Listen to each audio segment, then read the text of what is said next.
Hello, good evening, নমস্কার, শুভ সন্ধ্যা। 9টায় বলেছিলাম, একটু লেট অ্যাকচুয়ালি। গলার অবস্থা খুব একটা ভালো যাচ্ছে না। তো আজকে বলেছিলাম 9টায় লাইভে আসবো এবং যে কথাগুলো আজকে বলবো সেগুলো বলার যথেষ্ট কারণ রয়েছে। যে কথাগুলো আজ আপনাদের দরবারে বিনয়ের সাথে আমি জানাবো, আমার বিনয়ের সাথে নিবেদন থাকবে আপনাদের দরবারে, সেগুলো বলারও যথেষ্ট কারণ রয়েছে। আমার অল্প কজন বন্ধুরা জোর দিলে আমি আমার ফেসবুক লাইভটা শুরু করব এবং যেটা নিয়ে বলার জন্য আমি এসেছি সেটা বলবো। এবং আমি আগেই যেভাবে বলেছিলাম, আমি তো প্রত্যেকটা ফেসবুক লাইভে আসার পরই একটা একটা মামলা হয়। তো এটা একটা কি বলবো, একটা ট্রেডিশনাল ব্যাপার স্যাপার হয়ে গেছে আর কি। So no issue. কিন্তু আমি এমন কিছু বলি না মামলা করার মতো, যেগুলো আহ, ঠিক না করা, উদ্দেশ্য প্রণোদিতভাবে চক্রান্ত করে।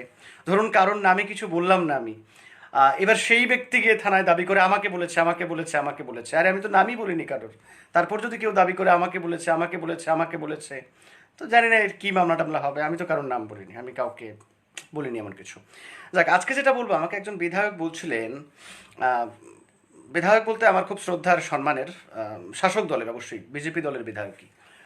আজকে বলছিলেন, অনেকদিন আগে অনেকে এবং অনেকেই বলে থাকেন, আহ, যে সৈকত, একটু ডিপ্লোম্যাট হও। এবং এইভাবে বিজেপি দলের সমালোচনা সরাসরিভাবে করো না। সিপিআইএমেরও সমালোচনা করো, বিজেপির করো, কংগ্রেসের করো, ভালোকে ভালো বলো, ওইভাবে একটা তথ্য সমৃদ্ধ আলোচনা বা সমালোচনা করো, এটা বেটার বেটার হবে। তো আমি ভেবে দেখলাম ঠিকই তো, আমি তো মানে মোটামুটিভাবে বেশিরভাগ ফেসবুক লাইভে যখন আসি, এটা আপনাদের সাথে শেয়ার করবো বিনয়ের সাথে আজকে, আমি কিন্তু সরকার বিরোধী বা সরকারের সমালোচনাই বেশি করি, প্রশংসা খুব একটা করি না। এটা হওয়াও তো বাঞ্ছনীয় নয়। আজকে আমার এই ফেসবুক লাইভ থেকে বলবো, একদম আমি সকাল থেকে লিখছিলাম বা মোটামুটিভাবে নোট করার চেষ্টা করছিলাম, গত 3 বছরে আমাদের রাজ্যে, যেটা সত্যটাকে আহ, স্বীকার করতেই হবে এবং এটা খুব সিরিয়াসলি আজকে আমি স্বীকার করব, গত 3 বছরে বিজেপি দল ত্রিপুরাতে কী কী উন্নয়ন করেছে, যারা উপকৃত হয়েছেন, যেগুলো রাজ্যের স্বার্থে বিজেপি দল কাজ করেছে, নির্বাচনের প্রতিশ্রুতি অনুযায়ী যে কাজ করেছে, প্রতিশ্রুতির বাইরে গিয়ে বিজেপি দল কাজ করেছে যেগুলো, সেগুলো আজ গুনে গুনে আমি আপনাদের জানাবো এবং এর মধ্য দিয়ে আমি প্রমাণ করব যে সত্যি মানে ইচ্ছাকৃতভাবে সরকার বিরোধী সমালোচনা বা আলোচনার অংশীদারিত্ব নেবার জন্য আমি অন্তত রাজি নই। একেবারে পয়েন্ট ওয়াইজ বলবো আজকে, আমি একেবারে পয়েন্ট ওয়াইজ আপনাদের বলে দেবো। 1, 2, 3, 4, 5, 6, 7, 8, 9, 10, 10টা পয়েন্ট আমি বলে দেবো, দারুণভাবে ভালো লাগবে আপনাদের। যে জানি না আমাদের যে বিজেপির বন্ধুরা কি ভাববেন আমাকে নিয়ে, যে হঠাৎ করে আমি কেন বিজেপির প্রশংসা করছি। আসলে দেখুন, যে কাজগুলো বিজেপি দল করেছে সেগুলো স্বীকার করতে কী অসুবিধা। সিপিআইএম শান্তি সম্প্রীতি উন্নয়নের জন্য ভোট চাইছিল, অনেক বছর ক্ষমতায় ছিল, তো সিপিআইএম কাজ করেছে আমি বলেছিলাম। তো এখন বিজেপি যে কাজগুলো করছে, আজকে একেবারে পয়েন্ট দিয়ে দিয়ে 1, 2, 3, 4 কি কি করেছে রাজ্যে গত 3 বছরে, সবার স্বার্থে কি কি করেছে, সেগুলো আপনাদের সামনে তুলে ধরবো। তার জন্যই আজকে এই ফেসবুক লাইভে আসা এবং আজকে আমি বলে দেবো, প্রমিস, আজকে আমি বলবোই, আজকে জানাবো আপনাদের প্রত্যেককে যে কিভাবে উন্নয়ন করতে হয় এবং কিভাবে করেছে বিজেপি দল। আজকে এটা বলার জন্যই কিন্তু ফেসবুক লাইভে আসা।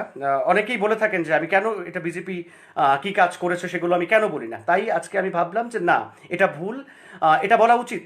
বিজেপির যে উন্নয়নমূলক কাজগুলো সেটা আমি কেন বলবো না, অবশ্যই বলা উচিত। সমালোচনা যদি করে থাকি তাহলে প্রশংসা তো করতেই হয় একই মুখ থেকেই, যেগুলো প্রশংসার দাবিদার। আজকে আমি একেবারে পয়েন্ট করে করে 1, 2, 3, 4, 5, 6, 7, 8, 9, 10 একেবারে পয়েন্ট করে করে, কিন্তু খুব কম সময় লাইভে থাকবো, পয়েন্ট করে করে ধরে ধরে বলে দেবো এটা হয়েছে, এটা হয়েছে, এটা হয়েছে, এবং আপনারা অস্বীকার করতে পারবেন না। তথ্য ছাড়া আমি এক লাইন বলবো না। আমি পয়েন্ট একেবারে বললাম, প্রমিস করছি শুরুতেই। আজকে পয়েন্ট ওয়াইজ আমি লিখছিলাম, আমি খাতাতে লিখছিলাম সকাল থেকে, যে কি কাজ, কি উন্নয়নের কাজ, প্রতিশ্রুতি মোতাবেক বলুন বা প্রতিশ্রুতির আগে বলুন, কি উন্নয়নমূলক কাজ বিজেপি করেছে, সকাল থেকে লিখছিলাম। তো সেগুলো দেখে দেখে আমি আবারও বলছি, তারপর শুরু করছি।